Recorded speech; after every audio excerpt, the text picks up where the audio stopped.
নোয়াখালীর চরেলাহি ঘাট ঘিরে চাঁদাবাজি আধিপত্য বিস্তার, দখল সংঘর্ষে অস্থির পুরো এলাকা। আচ্ছা, মহাসড়কে আপনাদের কাজ কি দায়িত্ব পালন করা নাকি চাঁদাবাজি করা, এই বিষয়ে আমি কথা বলবো। আমরা তো দায়িত্ব পালন করি ভাই। আপনারা চাঁদাবাজি করতেছেন কেন? রাজধানীর অভিজাত এলাকা গুলশানে সাবেক এমপির বাসায় গিয়ে সমন্বয়ক পরিচয়ে 50 লাখ টাকা চাঁদা দাবি। শরীয়তপুরে পরিবহন ব্যবসায়ীদের থেকে 5 কোটি টাকা চাঁদার দাবির অভিযোগ উঠেছে যাত্রাবাড়ী থানা যুবদলের সাবেক সহসভাপতি মুশফিকুর রহমান ফাহিমের বিরুদ্ধে। বাংলাদেশের সড়ক পরিবহন খাত দেশের অর্থনীতি ও মানুষের চলাচলের অন্যতম প্রধান মাধ্যম। তবে এই খাতের অন্যতম বড় সমস্যা হলো চাঁদাবাজি। প্রতিদিন পরিবহন খাতে কোটি কোটি টাকা অবৈধভাবে আদায় হচ্ছে, যা পরিবহন মালিক, শ্রমিক, যাত্রী এমনকি সরকারের জন্য এটি বড় সংকট তৈরি করছে।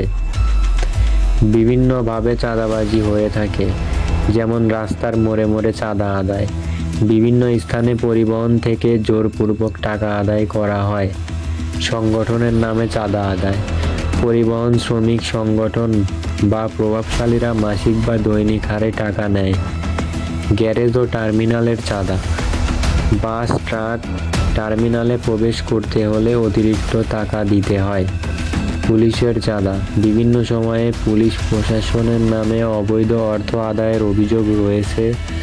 চাঁদাবাজির পরিবহন খাতের বড় খরচ বেড়ে যাওয়া, পণ্যের দামও বেড়ে যাওয়া, শ্রমিকদের অসুবিধাও হচ্ছে এই চাঁদাবাজির জন্য। চালক ও হেলপারদের অনেক সময় নিজেদের বেতন থেকে চাঁদা মেটাতে হয়। অপরাধের প্রবণতা বৃদ্ধি পাচ্ছে চাঁদাবাজির মাধ্যমে। চাঁদাবাজির মাধ্যমে গড়ে ওঠে অপরাধী চক্র ও রাজনৈতিক দাপট। কারণ আইন প্রয়োগের দুর্বলতা, রাজনৈতিক প্রভাবেও আশ্রয়, পরিবহন খাতের সাংগঠনিক শক্তি, প্রশাসনের ভেতরে দুর্নীতি রয়েছে। বিশেষ করে চাঁদাবাজির থেকে সমাধানের পথ রয়েছে অনেকগুলো। এগুলোর মধ্যে হলো কঠোর আইন প্রয়োগ, সড়কে চাঁদাবাজির রোধে মোবাইল কোর্ট ও নজরদারি বাড়ানো, ডিজিটাল টোল ও রসিদ ব্যবস্থা যাতে অবৈধ অর্থ আদায় সম্ভব না হয়, শ্রমিক মালিকের ঐক্য, সংগঠনের নামে জোরপূর্বক টাকা নেওয়া বন্ধ করতে হবে, জনসচেতনতা বৃদ্ধি, যাত্রীদের অভিযোগ জানানোর সহজ ব্যবস্থা থাকতে হবে। পরিবহন খাতে চাঁদাবাজি একটি দীর্ঘদিনের সমস্যা।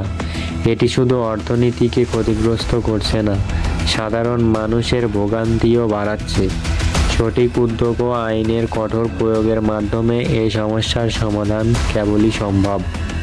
ভিডিওটি ভালো লাগলে লাইক, কমেন্ট এবং সাবস্ক্রাইব করুন ব্রেকিং বাংলা বিডি ইউটিউব চ্যানেলে।